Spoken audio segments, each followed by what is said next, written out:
2016, Dan's heating bill was $175. In January of this year, using the same amount of heat, it nearly tripled to almost $400. After 8 years of this Prime Minister, the Liberals continue to take away what Canadians need to survive: heating, housing, and food. There's no solutions, just more tax. Yep. How is this compassionate? How is this leadership? Now, we know they are capable of backtracking. So will they do it? Will they keep the heat on and take the tax off? Honourable Prime Minister. Mr. Speaker, the price on pollution that we brought in delivers as well a carbon incentive, a climate action rebate that gives more money back to average families than they pay in the areas that have the carbon tax federal backstop applied.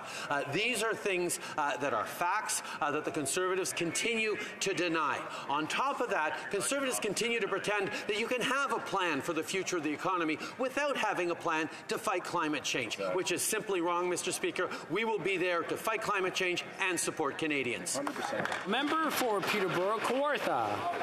Mr. Speaker, after 8 years of that Prime Minister, Canadians are out of money. That's right. $40 a month of carbon tax may not be anything to him, but in reality, it is a lot to most Canadian families. It's the difference between giving your kid a snack or not. Read the room, Mr. Speaker. Talk to real Canadians. Listen to them instead of listening to yourself. Will you keep the heat on, Mr. Prime Minister, and take the tax off?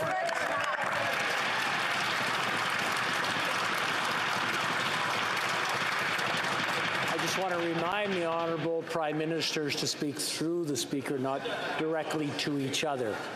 The Honourable Prime Minister. Mr. Speaker, if the Honourable Member were listening to her constituents instead of Conservative misinformation, she would have heard that the average family of four, a family of four in her riding, just received their first of 4 checks for $185 with the climate action incentive just this past month.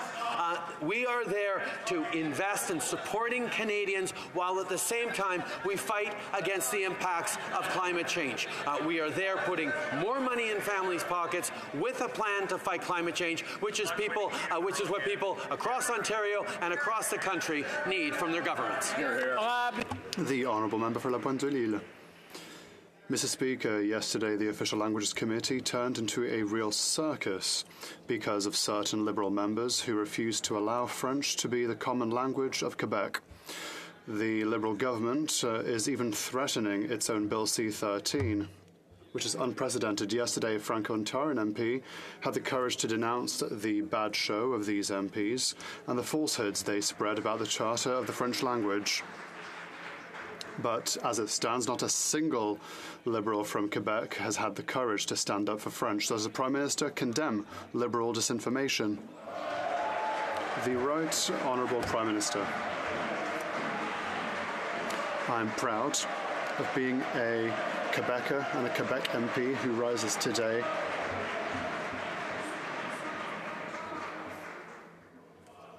the Right Honourable Prime Minister from the top. Mr. Speaker, I'm proud. I'm a proud Quebecer who rises every day to defend French in Quebec and throughout the country. And it is our government, by the way, that was the first to recognise in a speech from the throne that we have to protect French as a language, not only as an official language in the country, but that we have to do more in order to protect French in Quebec.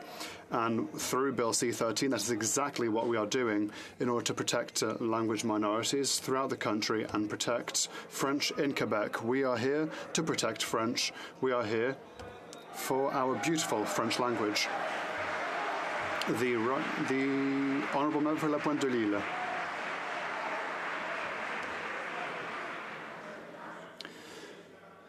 Mr. Speaker, much has been said about the Liberal members who turned the Official Languages Committee into a circus, but very little has been said about the Prime Minister's responsibility, who continued day after day to delegate these members to the committee despite their pathetic blunders.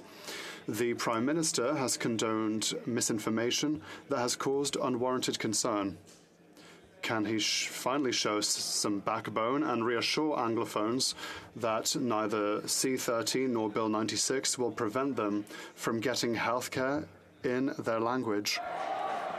The Right Honourable Prime Minister. Mr. Speaker, I will propose something that might raise the shackles of the Bloc Québécois. The Bloc Québécois doesn't seem to care about the future of French in Quebec. All they care about is French in Quebec, but they completely couldn't care less about Francophone minorities throughout the country. It is up to the federal government to be here for Quebecers and for Francophones throughout the country. Just as we are here for Francophones in Quebec, we will continue to be here and we will fight for both official languages.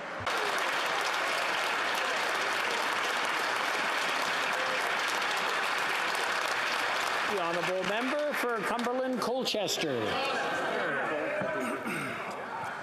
Mr. Speaker, after 8 years, this Liberal government has added more to the national debt than every other government combined. Wait times for health care, they